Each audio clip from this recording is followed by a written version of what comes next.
Merci. Alors je vais rester avec le piano. Alors shalom à tous. Tu vas juste faire un petit mouvement ce matin hein, dans la discipline. Tu vas juste regarder ton frère de gauche et de droite, lui faire un joli sourire et dire à ton voisin que tu es une grâce pour notre communauté. Avec un joli sourire, hein, à gauche et à droite. Tu peux montrer tes bras dedans à ton proche. Voilà.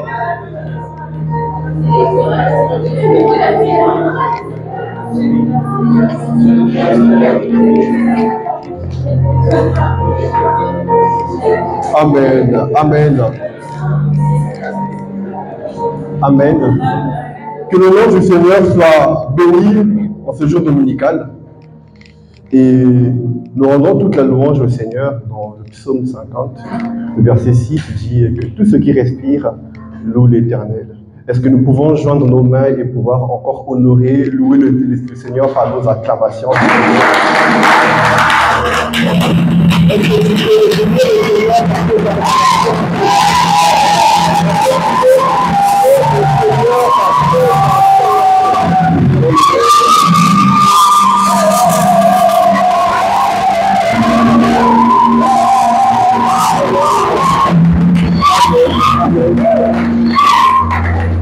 Merci beaucoup. On peut prendre place. Hein. Je vous garantis qu'on va encore se relever plus tard pour recevoir la parole. Que le nom du Seigneur soit béni. Voilà. Et je salue la présence de notre pasteur Michelson. J'espère que vous avez fait un bon voyage. Alors, en ce mois d'août, on va juste projeter le thème mensuel de ce mois pour faire un petit brin introductif. Alors, en ce mois d'août, on nous appelle à pouvoir considérer nos voies et à pouvoir valoriser la grâce. Tel est le thème de notre mois d'août. Je pense que je l'ai dit le vendredi surpassé, mais pour ceux également qui ont regardé la prédication du pasteur Mitch, hein, il a également dit cela. On nous appelle à pouvoir considérer nos voies et valoriser la grâce. Considérer nos voies, c'est faire une introspection. Intro comme intérieur. D'accord? Donc on fait une introspection, on se pose, on observe, on analyse les sentiments, les motivations par soi-même. Mais au-delà de faire une introspection, on fait également une rétrospection. Rétro, hein, pour ceux qui prennent souvent les voitures, il y a le rétroviseur qui permet de pouvoir regarder de temps en temps en arrière. C'est un peu également ce que le multimédia fait des fois, bien quotidiennement, chaque mois, le rétro mensuel. Que le Seigneur vous bénisse, multimédia, et ainsi que tous les frères également qui se joignent à cette œuvre. Alors, valoriser la grâce, c'est une façon de mettre en avant la grâce que nous avons reçue, ou encore la grâce que nous recevons, ou encore la grâce que nous avons. La grâce que nous avons, ça peut être Jésus-Christ, notre Sauveur, notre Seigneur, ou encore, ça peut être une bénédiction, ou encore une faveur, ou bien encore une personne qui est dans notre vie, que sais-je. Chacun de nous saura mettre ou encore situer la grâce dans sa vie. Mes frères, faire une introspection ou une rétrospection, cela doit émaner de nous-mêmes. Mais les gens autour peuvent aussi nous aider à pouvoir le faire, à pouvoir les faire. Il peut s'agir de Dieu lui-même qui nous regarde, qui veut que nous puissions considérer nos voies, et lui-même, il se charge de pouvoir faire cette œuvre ou bien faire encore cette intro ou rétrospection. Je vais prendre une image, c'est comme un père de famille, d'accord, qui est dans une maison, qui voit son fils ou sa fille ayant une mauvaise conduite. À défaut de pouvoir parler lui-même, il peut se susciter encore ou bien encore envoyer des personnes qui pourront parler de sa part. C'est ce que nous voyons au quotidien, tous les dimanches lorsque nous venons. Nos frères, nos sœurs ne cessent de parler de la part du Seigneur pour que nous puissions suivre le Seigneur. Alors ce matin, le Seigneur, le Seigneur nous emmène vers l'eschatologie. Voilà, quand on voit un peu l'eschatologie, on se dit, mais celui-là, il ramène encore ces choses-là ici. Quand on voit l'eschatologie, on voit beaucoup plus le dernier discours. Plusieurs prophètes, plusieurs personnes lui ont annoncé dans l'Ancien Testament. Eschatologie, eschatos, logos, qui signifie dernier discours ou encore discours de fin. Pourquoi ce dernier discours? Lorsqu'on arrive dans le Nouveau Testament, principalement dans le livre de l'Apocalypse, pourquoi ce dernier discours? Tout simplement, le Seigneur nous prépare vers sa gloire à venir. La plupart du temps, lorsqu'on parle de la gloire à venir, le retour de Jésus, on voit juste le jugement dernier, la tribulation, la souffrance. On ne se dit même pas, est-ce que je vais célébrer? Est-ce que je vais rester? Est-ce que je vais partir? En réalité, pour nous, pour tout enfant de Dieu, lorsqu'on parle du retour de Jésus ou de l'avènement de Jésus, ça doit être un sujet de joie pour nous. Nous avons entendu parler de Jésus, de sa gloire sur terre, lorsqu'il était présent. Mais imaginez son retour. Il nous dit, la gloire à venir, elle est grande. Fortifiez-vous, travaillez et restez éveillés. C'est ce qui se passe également lorsqu'on lit la Bible. Lorsqu'il est mort à la Pâque, il a voulu fortifier les apôtres en donnant l'Esprit Saint.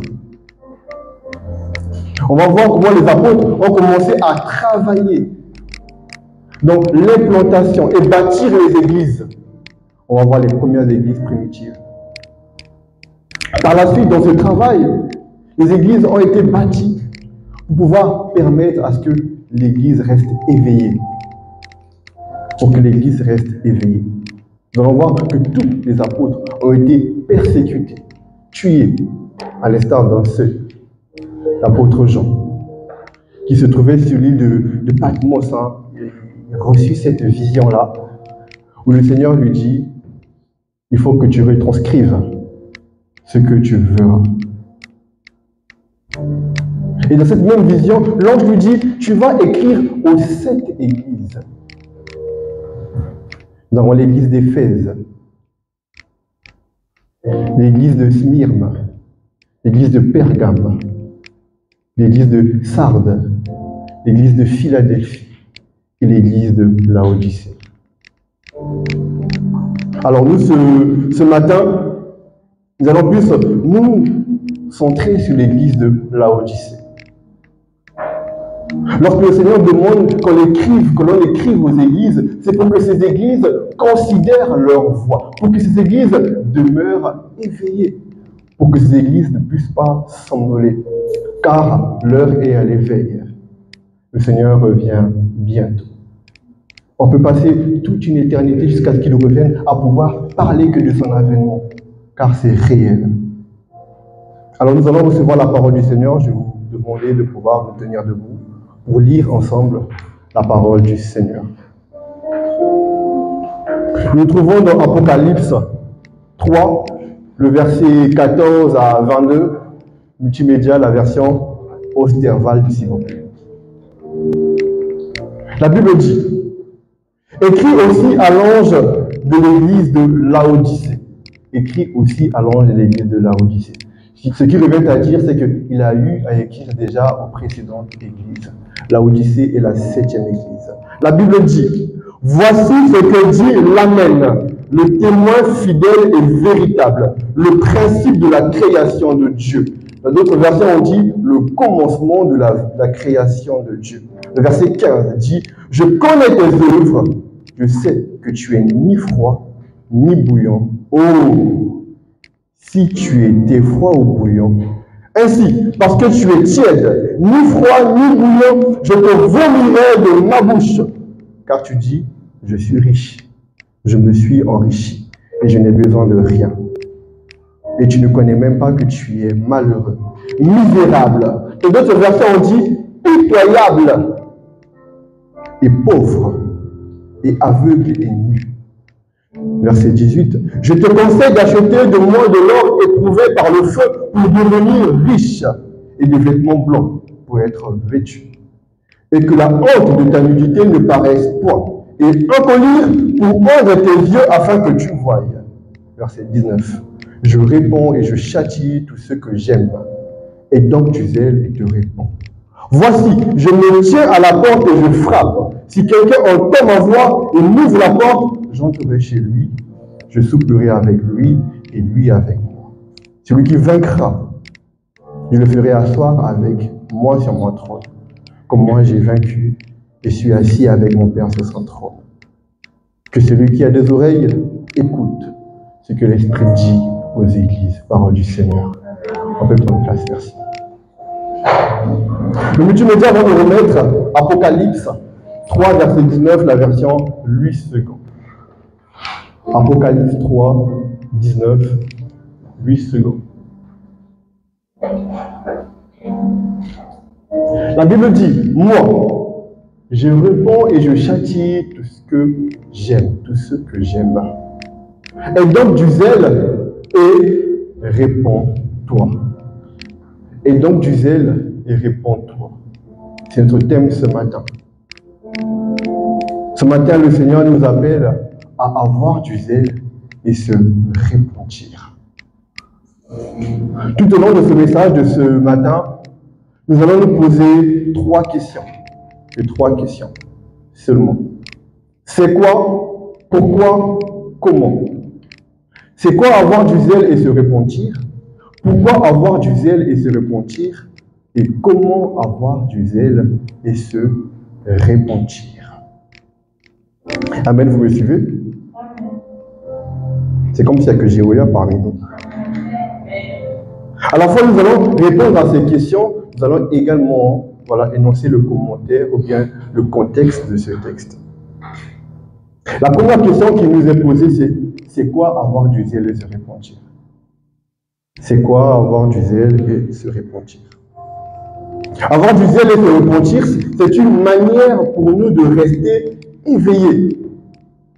Avoir du zèle et se repentir, c'est une manière pour nous de considérer nos voies et de valoriser la grâce.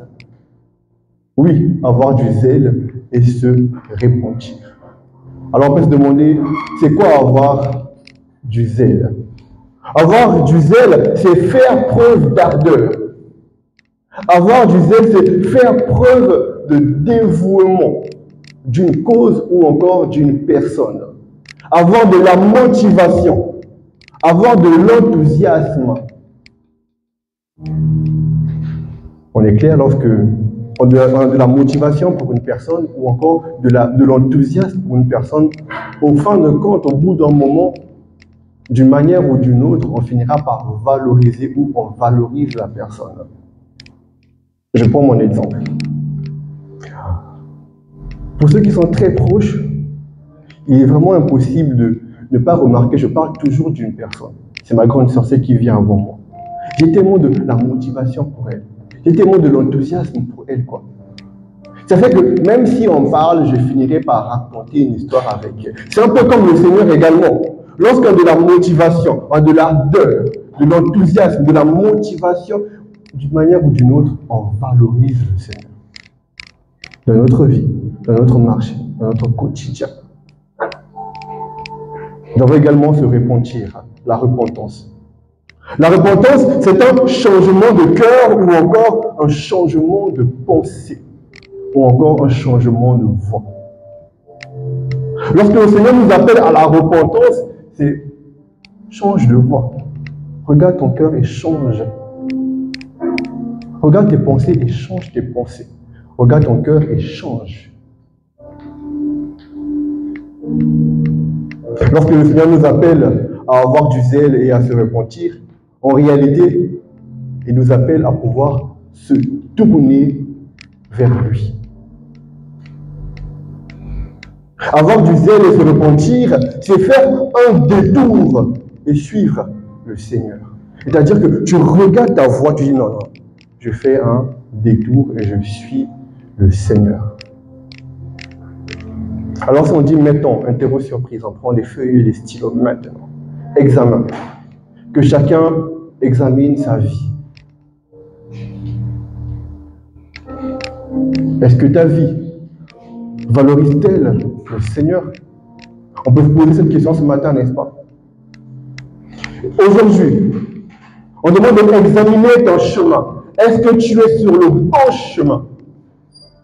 On demande d'examiner tes motivations. Est-ce que tes motivations sont bonnes? On demande de pouvoir examiner nos motivations. Oui, est-ce que nos motivations sont bonnes? On demande d'examiner nos relations. Est-ce que nos relations témoignent-elles le Christ? J'ai bien aimé le samedi surpassé lorsque le frère Herman conduisait.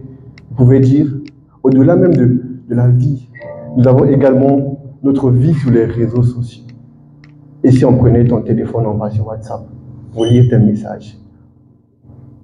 Est-ce que tes messages valorisent-ils le Seigneur? On est des fois tout zélés, on prie à l'église, mais des fois lorsqu'on rentre chez nous, nos discussions n'honorent même pas le Seigneur. Alors ce matin, ce qu'il faut retenir, c'est que avoir du zèle et se repentir, c'est un moyen pour nous de considérer nos voies et de valoriser la grâce. On peut alors se poser la deuxième question. Pourquoi avoir du zèle et se repentir? Avant de pouvoir dire quoi que ce soit, nous allons rester sur le texte. Il nous faut d'abord comprendre le texte et son contexte. Il est très important. Qu'est-ce qui est demandé dans l'Apocalypse 3, versets 14 à 22? Il est demandé de pouvoir écrire à l'ange de l'église de Laodicée. Alors, il y a souvent un débat qui se pose. Pourquoi on écrit à l'ange et non à l'église? En gros, on commence par l'autorité et on finit par toute l'église. Le message concerne tout le monde. Je commencerai d'abord par la vie de Laodicée, avant d'avoir un regard spirituel du texte et d'abord un regard humain. Il est dit, avant que la ville de Laodicée soit Laodicée, cette ville était dédiée à l'adoration du dieu Zeus. On comprend un peu la civilisation gréco-romaine. Ils étaient polythéistes. Ils adoraient plusieurs dieux. Lorsque le roi Antiochos II est venu, il donne le nom de Laodicée à l'honneur de sa tendre épouse. Donc sa femme s'appelait Laodicée. C'est un peu comme chez nous souvent au pays, lorsqu'on a le pouvoir. On arrive, on achète une parcelle, on regarde la ruelle, directement, on donne le nom. Avenue Aristote Delenga. Et tout le monde qui habite là, avenue Aristote Delenga, avenue Aristote Delenga. C'est un peu ça en fait. Lorsque Antiochos est venu, il a dit, cette ville va s'appeler Laodicée comme ma femme. Mais dans son étymologie également, Laodicée émane encore du gouvernement du peuple. On voit Laos qui signifie peuple et Dike qui signifie justice. Lorsqu'on voit Laodicée, ça veut dire justice du peuple. Et lorsque le Seigneur demande à Jean d'écrire aux églises, on comprend très vite que ces églises se trouvent en Asie mineure. Ça veut dire l'actuelle Turquie. Quand on voit un peu la Turquie actuelle, ça fait nous un peu que c'est là où se situait la ville de Laodicée. Alors nous allons avoir un regard physique du texte pour pouvoir comprendre réellement. Multimédia, s'il vous plaît, le verset 15 et 16. Osterwald, toujours. La Bible dit, je connais tes œuvres. Je sais que tu es ni froid ni bouillant. Oh, si tu étais froid ou bouillant, ainsi parce que tu es tiède. Ni froid, ni bouillant, je te vomirai de ma bouche. Vous voyez ce verset a tout un sens d'abord sur le point géographique et historique, avant même d'avoir un regard spirituel. En effet, la ville de Laodicée, le multimédia va m'aider avec la carte. En effet, la ville de Laodicée, vous pouvez voir, c'est juste là. Elle était entre Hiérapolis et Colosse. Or, lorsqu'on a Hiérapolis, la ville était plus ou moins dans une région volcanique. Et l'eau qui passait par là, vous voyez voir, l'eau qui passait par là avait un pic de température de 80 degrés Celsius. On comprend pourquoi on dit bouillant.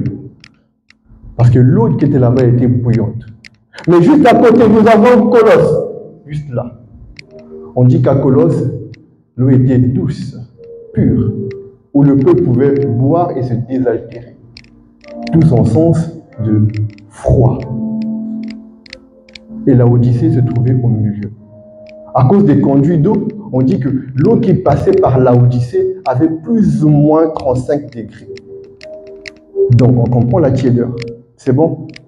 Donc, l'eau, naturellement, qui passait par là, l'eau était tiède. Mais l'eau n'était pas également propre à la consommation. On dit que l'eau était un peu aigre. C'est un peu comme chez nous au Congo. Des fois, il y a vraiment des interruptions d'eau pendant un long moment. Et lorsque l'eau revient à couler, on va voir que l'eau sort avec une certaine tiédeur. Une coloration bizarre. Lorsque tu goûtes, l'eau est même aigre. C'est ce qui explique un peu, lorsqu'on essaie un peu d'expliquer ce qui se passe à la Odyssée. On ne dit pas la coloration était comme ça, mais l'eau était aigre. Quand le peuple buvait cette eau, ils avaient envie de rejeter l'eau. Donc, quand le Seigneur dit « je te vomirai », physiquement, humainement, le peuple, déjà quand en buvant cette eau, avait déjà l'envie de rejeter l'eau. Mais nous pouvons aussi le voir, le verset 17 de ce texte.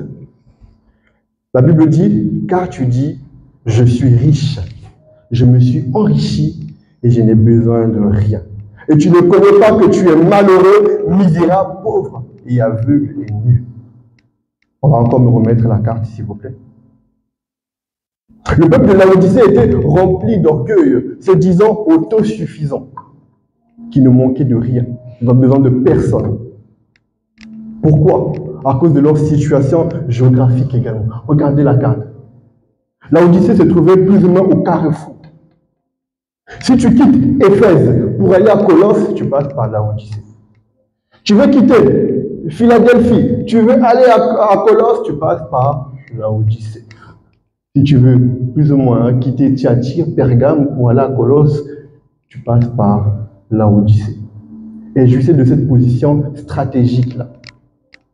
Au-delà de cette position stratégique, la ville de la Odyssée était comme une ville moderne du temps actuel, qui était à la pointe même de la bancarisation, si on peut le dire.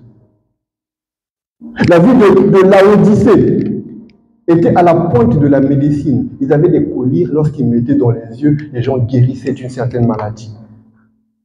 La ville de la Odyssée était à la pointe du textile, du vêtement. Mais je montrais qu'il était au carrefour. La ville de la Odyssée, en fait, était également le centre commercial, un carrefour, où tout le monde venait par là vendre, acheter des choses. Et l'argent entrait, n'est-ce pas? Une personne comme ça, ou une ville comme ça, pourquoi j'aurais besoin de quelqu'un? La Odyssée peut représenter une ville moderne. Mais là, n'est même pas. Lorsqu'il dit « je n'ai besoin de rien », c'est parce qu'à l'an 60 après Jésus, il y a eu un tremblement de terre. Alors, le gouvernement de la Odyssée, on dit « nous avons besoin de personne. Nous avons l'argent. » Ils ont méprisé l'aide de tout un chacun. On se disait « nous seuls, avec tout ce que nous avons, nous pouvons bâtir notre ville seuls. »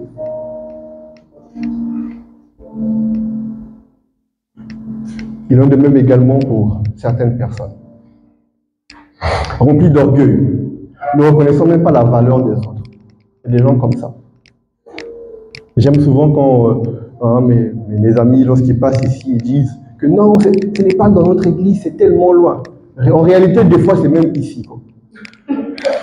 Des fois, on dit ça souvent pour nous. Ah, bon. Mais des fois, c'est parmi nous, des personnes qui ne reconnaissent même pas la valeur des autres. Des personnes tellement égoïstes, pensant se suffire elles-mêmes. En se disant, oh, ils auront toujours besoin de moi d'une manière ou d'une autre. Chez nous au Congo, on a un dicton, on dit, on dit, je suis comme de l'eau, quoi. Si tu ne me bois pas, forcément, tu vas m'utiliser pour te laver. Donc, j'ai toujours une utilité d'une manière ou d'une autre. Et des gens comme ça. Quand vous avez un petit problème, je suis le carrefour. Tu vas tourner, tu reviendras. D'accord. Merci. Or, toutes ces choses sont des vaines choses. En réalité, toute richesse, toute bénédiction vient de notre Seigneur, notre Sauveur Jésus. Si tu te près de lui, que nous devrions tirer toutes ces choses et pas s'enorgueillir. Mais aussi, on peut se permettre à présent de pouvoir avoir un regard spirituel du texte maintenant. Alors, nous sommes déjà, on a parlé de la vie de Laodicée. Maintenant, revenons sur l'église de Laodicée maintenant. Lorsqu'on lit l'église de Laodicée, quelqu'un va dire, ah mais j'ai lu la Bible, où est-ce qu'on a mentionné l'église de Laodicée? L'église de Laodicée, on dit qu'elle a été implantée par Epaphras, disciple de Paul. Et lorsqu'on envoyait des lettres à l'église de Colosse, il y avait une copie qui était envoyée également à l'église de Laodicée. On peut le voir dans Colossiens 4, 15 à 16. Lorsque l'apôtre Paul dit, saluez les frères de Laodicée, Népha et église qui est dans sa maison. Et après que cette lettre aurait été lue parmi vous, faites en sorte qu'elle soit lue aussi dans l'église des Laodicéens et que vous lisez aussi celle de Laodicée. Donc, lorsqu'on envoyait une lettre, la lettre à Colosse, une copie était envoyée également à l'église de Laodicée. Prenons le verset 15 et 16 avec un regard spirituel du texte. On dit, je connais tes œuvres, je sais que tu es ni froid ni bouillant. Oh, si tu étais froid ou bouillant, ainsi parce que tu es tiède, ni froid ni bouillant, je te vomirai de ma bouche. Nous avons vu l'environnement déjà de la vie de Laodicée. L'environnement était déjà tiède de base. L'environnement tiède de Laodicée avait aussi influencé également la vie spirituelle ou l'état spirituel de l'Église. Quelqu'un va dire pourquoi? On entend. L'Église est composée des personnes qui vivent dans la cité, n'est-ce pas? Si déjà la ville, elle est tiède, mais ceux qui viendront à l'Église seront comment? Tièdes également. Il y a quelques années, le frère Emmanuel pouvait un jour exhorter. Il illustrait cela d'une manière ou d'une autre. Il nous disait, lorsqu'on quitte nos pays, généralement, on se réveille à 6h, 7h, 8h, 9h. C'était normal. Les boutiques ouvraient également. On arrive au Maroc. Du moment quand je suis arrivé, mes 2 premières années, les boutiques ouvraient à 12h, 13h. Ça arrive à tout le monde, n'est-ce pas? Lorsque les parents appellent à 7h du matin. Je dis, oh, c'est trop tôt ici. Hein. Chez nous, ici, c'est pas comme ça. Chez vous. Ok. Donc, tu n'es plus congolais, tu n'es plus ivoirien, tu n'es plus gabonais, tu es maintenant marocain. Ah, chez nous, ici, oh, c'est très tôt. On t'appelle à 10h, tu boudes. Non, c'est très tôt. En réalité, au pays, 10h, on est déjà éveillé. C'est en fait l'environnement où nous nous trouvons. L'environnement. Alors mes frères, je voudrais dire ceci. L'environnement auquel nous nous trouvons peut également influencer notre état spirituel.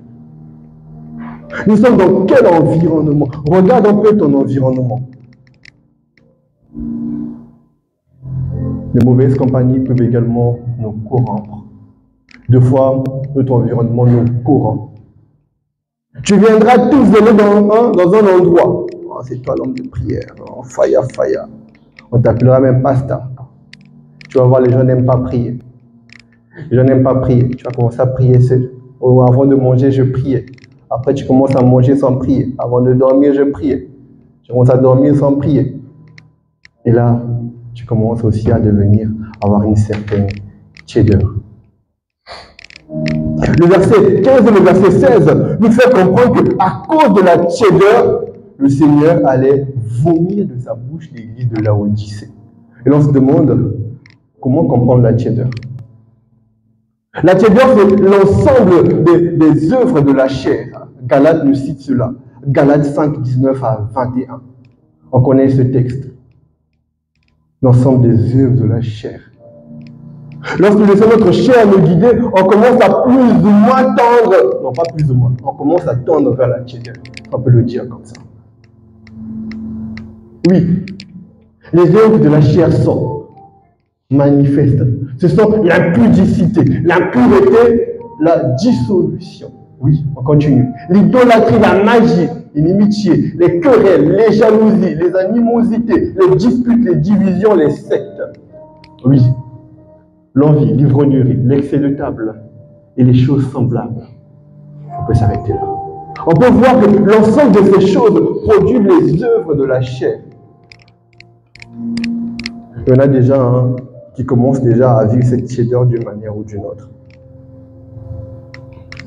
Mais ces personnes-là sont tellement dans l'ignorance. Ne voudraient même pas, ces personnes ne voudraient même pas qu'on les prodigue même un conseil. Mais le Seigneur dit, vomir de sa bouche, je te vomirai de ma bouche. Le Seigneur lance un avertissement de rejet. Vous savez, lorsqu'on veut vomir, qu'est-ce qui se passe? C'est en fait juste le rejet. Le Seigneur avertit qu'il y aura un rejet. Alors, finalement, pourquoi avoir du zèle et se repentir? Je ne contournerai pas le message. C'est simple. Je ne dirai pas autre chose. Pourquoi avoir du zèle et se repentir? Parce que le Seigneur, notre Seigneur, revient bientôt. Lorsque tu vis ta vie, aie conscience que le Seigneur revient bientôt.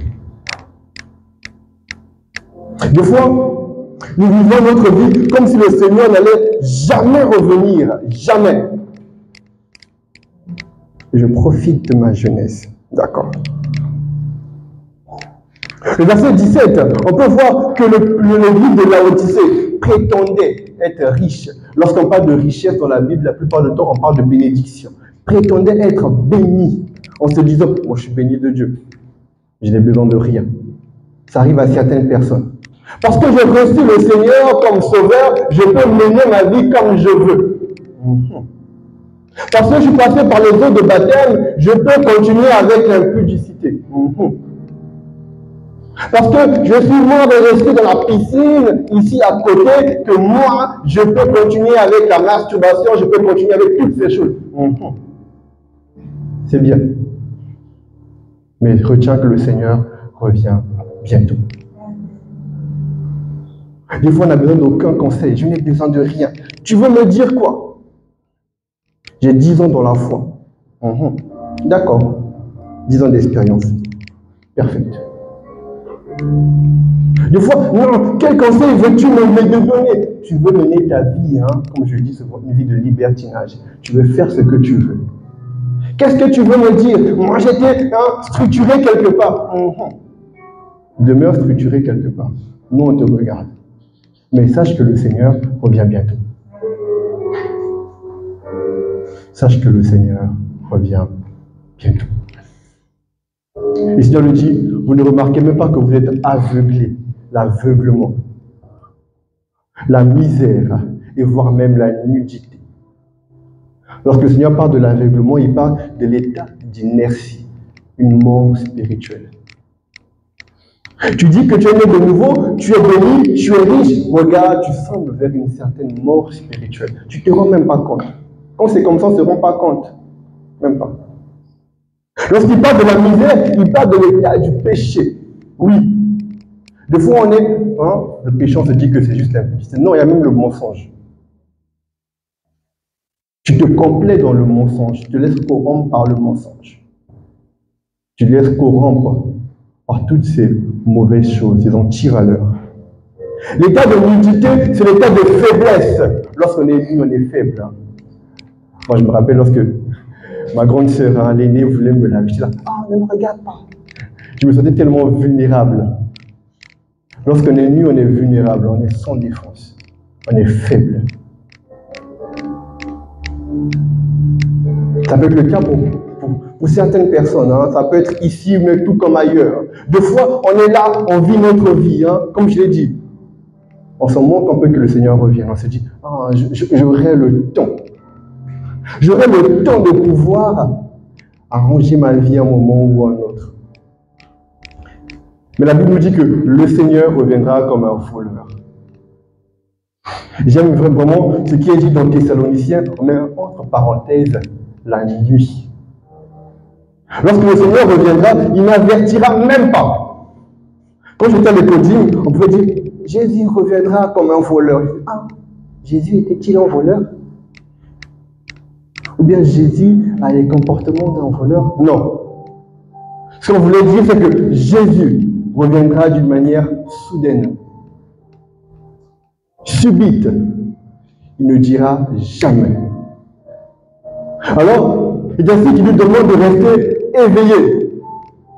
Parce que lorsqu'il reviendra, on sera en train de dormir, aveuglé, ou on sera éveillé. Je vais raconter une petite histoire qui n'est pas mienne, pour vous illustrer un peu comment le Seigneur viendra. Lorsque je pensais à ça, je rigolais vraiment. Alors j'ai un ami qui racontait un jour, il disait que, vous voyez, lorsqu'on est à l'école primaire, c'est la fin des cours là, on sonne 2 fois pour partir. Et lorsqu'on a sonné la fin, cet ami était tout pressé pour pouvoir rentrer à la maison. Alors, arrivé devant la porte pour partir, il oublia même qu'il devait partir, il était endormi. Les autres sont partis, l'ont fermé dans la salle. Imagine la tragédie. Oh, cher ami. Il est resté. Les autres sont partis. Ça peut être également le cas pour certains de nous. Lorsque le Seigneur reviendra subitement, soudainement, est-ce que nous partirons avec lui? On nous dit, Jésus reviendra comme un voleur. Vous savez, ce texte a également tout son sens dans la culture juive. C'est un peu comme le mariage. Dans la culture juive, on voit du mariage, il y avait 3 étapes. Il y avait la promesse, les fiançailles, ensuite le mariage. On venait, la promesse n'était pas la bague comme aujourd'hui, c'est juste l'anneau qu'on mettait au bras. Maintenant, on nous demande des bagues également. Enfin. Donc, on mettait juste l'anneau comme promesse. Et qu'est-ce qui se passait lorsque le fiancé, il faisait le pas de ce mariage? On disait que le fiancé partait. Donc, l'époux partait, se préparait. L'épouse restait, se préparait, en ayant un comportement d'épouse. Et lorsque le mari revenait, il n'avertissait pas, il ne donnait pas le jour. Il revenait de nuit avec les beaux-frères. On criait, l'époux arrive, l'époux arrive. Et l'épouse se prépare pour partir. Imagine que maintenant, pendant qu'on parle, la trompette retentit. Maintenant, imagine un peu la scène. C'est ce qui se passera. Il n'y aura ni jour ni l'heure. On entendra seulement. Oh. Et là, on se dit, bon, est-ce que je suis prêt ou bien je suis prête? Lorsque le Seigneur reviendra, il te dira quoi? Chère épouse, tu es prête, allons? Ou bien il te dira, reste encore, prépare-toi. Reste encore, prépare-toi. Reste encore et prépare-toi. Essaye de regarder, imagine un peu. Maintenant, quand on parle là, ça retentit. On a peur. Tous on aura un regard fixé d'abord vers le pasteur. Il vient te démonter. Le pasteur monte. Tu regardes, reste pour moi. Pourquoi moi je ne monte pas, Seigneur? Et pourtant je le monte tout à l'heure, Seigneur. Oui. Ça peut se passer à n'importe quel moment. Ça peut être même demain. Voilà pourquoi le Seigneur demande à Jean de pouvoir écrire aux églises pour que ces églises demeurent éveillées. La gloire à venir, elle est grande. Fortifiez-vous, travaillez et restez éveillés. Éveillés pourquoi? Pour vivre cette gloire à venir. Comment tu veux vivre la gloire en dormant? On dit que le fait de dormir, c'est comme une demi-mort. Lorsqu'on dort, on vit une demi-mort. C'est comme si tous les jours, le Seigneur nous ressuscite. C'est comme si tous les jours, lorsqu'on s'approche du Seigneur, le Seigneur nous donne une vie nouvelle. Et comment avoir du zèle et se repentir? Je vais terminer par là. Le verset 18. La Bible dit, je te conseille d'acheter de moi de l'or éprouvé par le feu pour devenir riche, des vêtements blancs pour être vêtu, que ta honte de ta nudité ne paraisse point, et un collier pour peindre tes yeux afin que tu voies. Le Seigneur dit, je te conseille d'acheter de moi. Acheter auprès du Seigneur. Ésaïe 55, le premier verset. Ça va être très long peut-être pour lui. En fait, dans Ésaïe, il nous montre que lorsqu'on vient acheter du Seigneur, on n'a pas besoin d'argent. De toute façon, tu n'as rien à payer au Seigneur aussi maintenant. Ce n'est pas 100 000 dirhams que tu as que tu vas payer quelque chose. C'est rien. Il dit, ce n'est pas la peine de venir avec l'argent. Tu ne vas pas acheter auprès du Seigneur avec un quelconque prix. Ni avec le lait, ni avec du vin. Mais comment? C'est en s'approchant du Seigneur. C'est la grâce qui nous est faite. L'on ne peut avoir du zèle uniquement en s'approchant de Dieu, en s'approchant de Jésus. Il n'y a pas une autre chose à dire, il n'y a pas une autre formule. Lorsqu'on dit avoir de l'or éprouvé par le feu, vous savez, selon un Moyen-Âge, pour pouvoir reconnaître que l'or est véritable, il passait d'abord par le feu. Et si la coloration changeait, on se dit, ça c'est du talc en fait. Hein? Chez nous on dit souvent du shintok. Hein, c'est du fake. De l'or éprouvé par le feu. 1 Pierre 1,7. Lorsqu'on parle de l'or éprouvé par le feu, en réalité, on parle de notre foi. On ne peut pas avoir du zèle et sans ne pas avoir la foi. C'est impossible. Comment être un zélateur?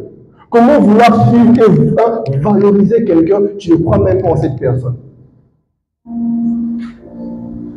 1 Pierre 1,7. La Bible dit, afin que l'épreuve de votre foi, plus précieuse que l'or périssable, qui pourtant est éprouvé par le feu, vous tourne à la louange, à l'honneur et à la gloire, lors de l'avènement de Jésus-Christ. On dit cette foi qui résiste, cette foi qui nous permet de demeurer éveillés. Hein? Dans l'ancien temps, ce n'est pas peut-être un bon exemple, hein? Dans l'ancien temps, il y avait également des zélotes également dans la Bible. C'était aussi une façon d'avoir ces personnes zélées d'une manière ou d'une autre. Peut-être leur cause n'était pas assez bonne. Mais nous, on les appelle des zélateurs, des personnes zélées, qui croient. C'est un peu comme les fans d'un club, quoi. Ils croient tellement au club. Ils n'imaginent même pas la défaite. Pour eux, c'est 2,5 coréens.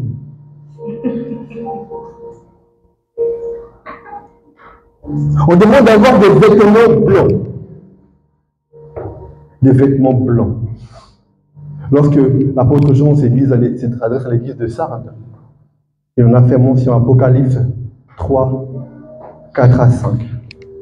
En réalité, lorsqu'on parle de vêtements blancs, on parle de la sainteté et de la justice. Autrement dit, on parle de la sanctification et la consécration. On ne peut pas avoir du zèle et se repentir sans pourtant avoir une vie de sanctification, une vie de consécration. Comment veux-tu être éveillé sans te sanctifier? Comment veux-tu être éveillé sans te consacrer? C'est vouer tout ça en échec, tout simplement. Donc le Seigneur il appelle, il dit à l'église de Laodicée, ayez des vêtements blancs. Oui, afin de cacher votre faiblesse, votre nudité, et de collir l'onction du Saint-Esprit. Il est impossible de pouvoir rester éveillé sans le Saint-Esprit. En réalité, si on peut dire qu'est-ce qui est à la mode actuellement, on dira que c'est le Saint-Esprit qui est à la mode. Il nous faut l'onction du Saint-Esprit, l'onction qui enseigne, l'onction que nous avons reçue, le Saint-Esprit qui nous avait été donné, qui est avec nous, qui nous enseigne, qui nous dirige, qui nous mène vers la vérité, afin que l'on ne dorme pas, afin qu'on demeure éveillé. Lorsque l'époux reviendra, il nous trouvera bien. Disons, mon époux, je t'attendais, allons-y. Et lorsqu'il termine, l'apôtre Jean, cette lettre à l'église de Laodicée, du verset 20 au verset 22. Qu'est-ce qu'il dit?